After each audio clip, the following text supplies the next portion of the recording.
Kiitos Harri tosi paljon tästä esityksestä. Kiitos, että olit käytettävissä tänään kaikesta kiireestä huolimatta. Me jatkamme tästä. Kiva puhua ja pahoittelut tosiaan, että pääse sinne. Seuraavan kerran taas tavataan. Kiitos tosi paljon. Me jatkamme ohjelmaa. Kiitos. Paljon kiitos.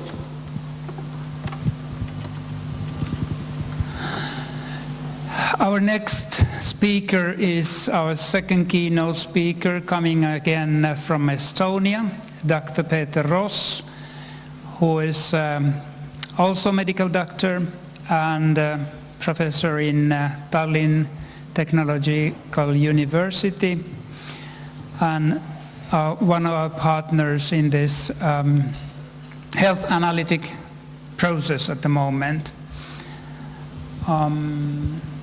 Let's.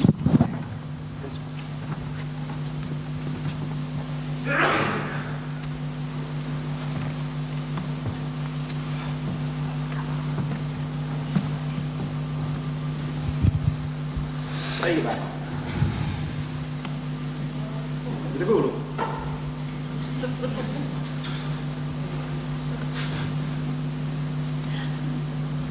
Onko ollut hyvä päivä?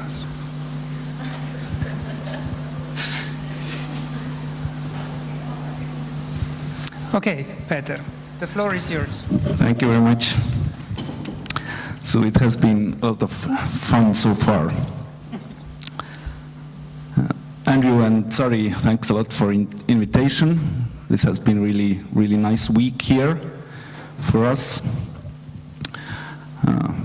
Pepper,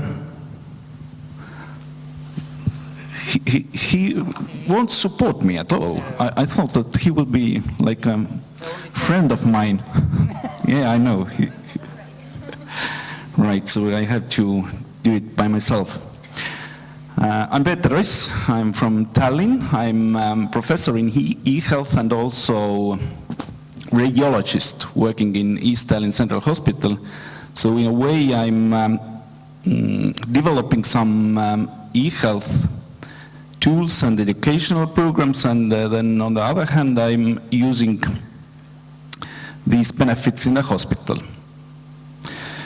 My talk today is about e-health education, and I have taken a look of the program in SAMK, and I have to admit that the program is almost exactly the same we have in Tallinn. It's called, here it's welfare technology, we have healthcare technology. But today I would try to a bit split the topic, make the e-health into smaller components, and then ask, are we doing right thing, and what is the future of e-health education? This is the content, and I will start with my personal touch. So during the last 20 years, my profession has completely changed. And this is same in here and other European and North American countries, that we have moved in healthcare pretty much from the analog environment to digital environment. I can view the images from any part of the world. Actually, this computer screen is from my summer cottage, and I can't only look at the images, but I can view the medical files from hospital, and not only from my hospital, but having nationwide health information exchange platform, also view the data from other healthcare institutions in Estonia about this particular patient. And now my question is that what has happened during the last 20 years? Have anyone taught me e-health to change the way I'm working? And the answer obviously is no. Because this is like a genuine advancement of my professional knowledge. So where then e-health fits there, and why we need this? If you look at the e-health, then e-health is watershed area between ICT, digital services, maybe artificial intelligence, and healthcare, health, and medicine. The question today, do we need own curriculum for e-health? And if yes, are we the right people to teach this, or should we move with this knowledge more close to the real doers, like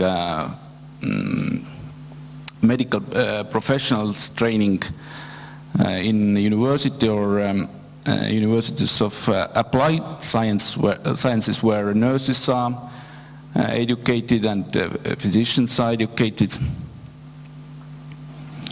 And let's start from the very basic things. What should be the aim of e-health education? And I divide this into two. First part is teaching of primary use of data, which is actually teaching how to enter data, how to collect data, how to use data at the point of care. And then secondary use of data, which actually should be much more important nowadays, because this gives value for digital data. If we know only how to enter the data, we are using computer as an electronic taping machine. And to do this, to understand all the flow of data, then we have to teach how to develop user-friendly user interface. What means data quality? Because we know that if we enter a low-quality data, then there is no use for data. So what are the terminologies, what are right ways to enter the data? We need to have knowledge also where we collect the data, what databases we use, security measures, and finally understand what benefits these digital data will bring us, how reliable is the data analytics, what comes out, what are digital decision support systems, machine learning, artificial intelligence, and so on. So you see, I started with finding that for physicians there is no need for e-health education, because this is like a part of our everyday continuous medical education. But on the other hand, if we don't understand what is the real value of the data, this digital data, what we collect, then we get only maybe few % of benefits we could have from digital data. Here is a table about data usage in more or less mostly in Estonia, how different professionals are using data in healthcare. And as you see, then maybe physicians, nurses, and on the lower right part also insurance officials. They are either in the primary use of data or secondary use of data real masters. So there is a huge need for improvement of skills, either of primary use of data or secondary use of data in different specialties. So having said that, there is no need for e-health. Now I tend to say that we have a huge field for e-health education. So again, what is the problem?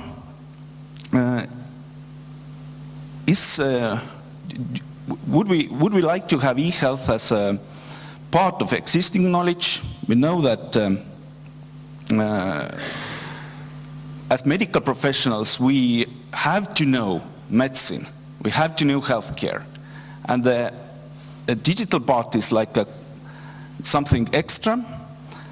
And today we in healthcare we have all these technologies as a part of professional tools. We have continuous medical education courses which are compulsory, but we don't have any compulsory courses for digital skills.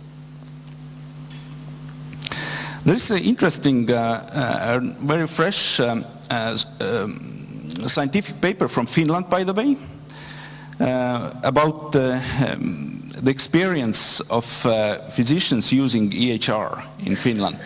And they actually compared their experience in 2010 and 2014. There has been only small positive trend about the user experience. But looking at some of those questions here, it's maybe not so well seen. But first question is that information on medication ordered in other organizations is easily available. This is the question. Can physicians see medication what is prescribed in other hospitals? And the answer is around 10%. So 90% of cases in Finland you can't see whether there are other medications prescribed in other hospitals or not. So clearly there is a need for